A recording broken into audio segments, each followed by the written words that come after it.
All right, man. So today I got the driver's side ground bolted in, secured with the Adele clamp, and bolted in to that solid spot up there on the front of the frame, and got to work on the passenger side grounds.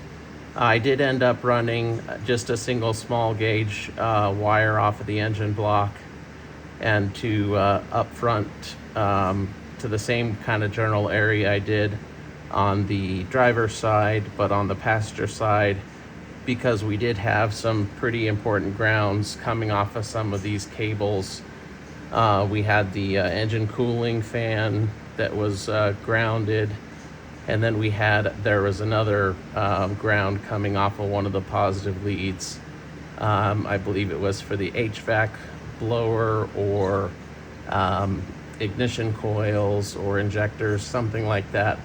So I wanted to make sure that those systems had a really solid ground. So I did just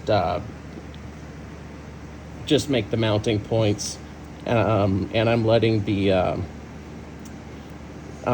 those things, when I put them in, I use a structural adhesive to bond those, because anytime I put those little riv nuts in without bonding them in, like the fourth or fifth time you put a nut or a bolt or a screw in them, they end up stripping out, and then you're sitting there drilling them out, and it's just a pain in the dick. But if you bond them in one time, the first time, and just let that structural epoxy cure,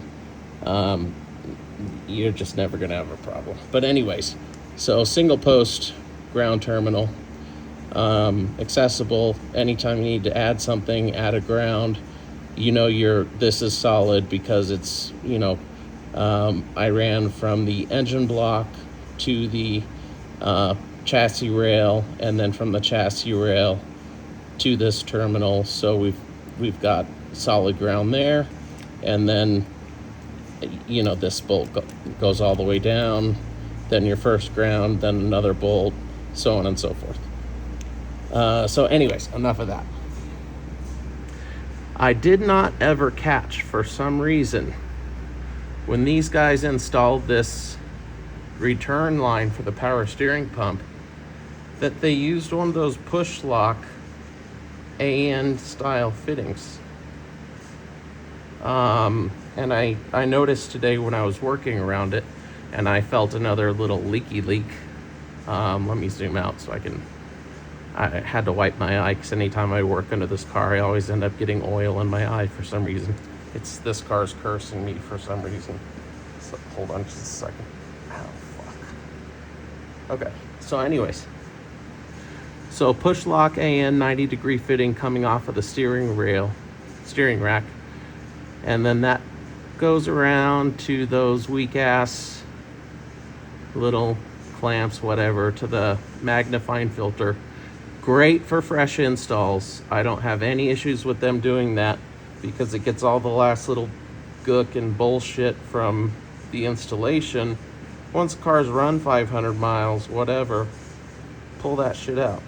So that's what we're gonna do.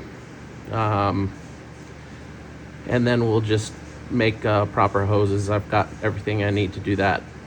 Just make a proper -6 AN hose back to the reservoir. So I'll take care of that here in the next couple days, but I want to just keep my focus on finishing this electrical system so it's on the ground, because all of this little stuff is stuff that is working and it's functional, and I'm concentrating on just making the dang car run. So that's what I got for you tonight, man. Sorry I sound a little tired. I am.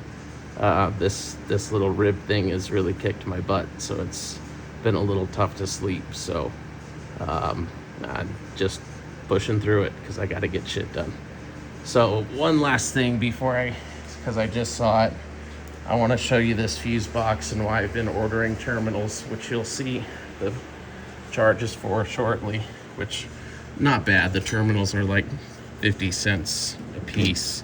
The most expensive one is 75 cents a piece, which is the terminal for the maxi fuses. But we've got 40 amp fuses coming into 16 gauge wire, feeding these relays, right? And then off of those relays,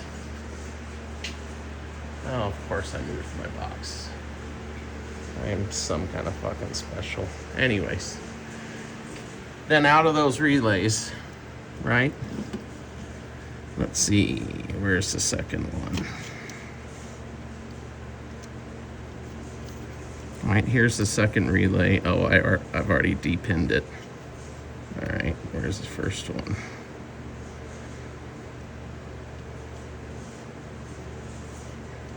All right, haven't depinned that one. So this is a 40 amp circuit. Nothing wrong with the relay. But what wire out of this bunch is going to carry 40 amps?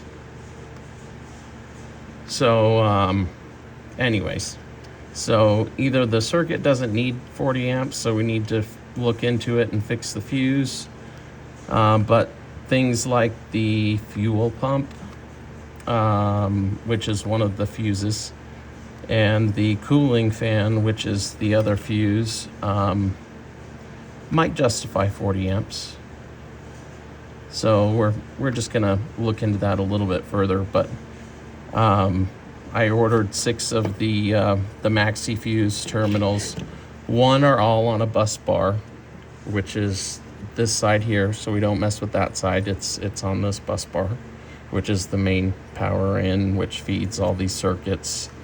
And so I have, believe it or not, I have all the rest of these.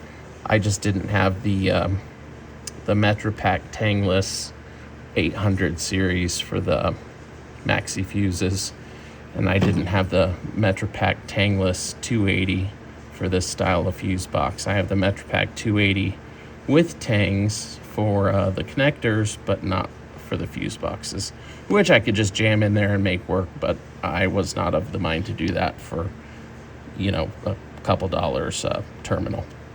The other thing that I caught when I was in here, the way they ran the wires, they electrical taped it for us, which was really nice. But let me just get, I'm gonna set the phone down so I twist it.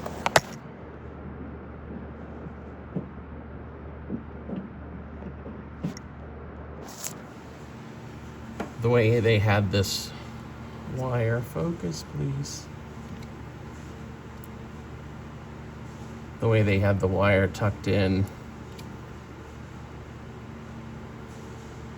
going around just like that, already cut through the insulation of the wires, so it just needs a little bit of addressing and touching up. So by my calculations, as rudimentary and uneducated as my calculations may be, 10 gauge circuit, minimum 12 gauge for the short run in the fuse box, recommended to just run 12 gauge in the fuse box. So, you know, it's not like it's extra labor or extra charges or anything like that. All in all, we're into the terminals for $38. So I figured you might just want it done right.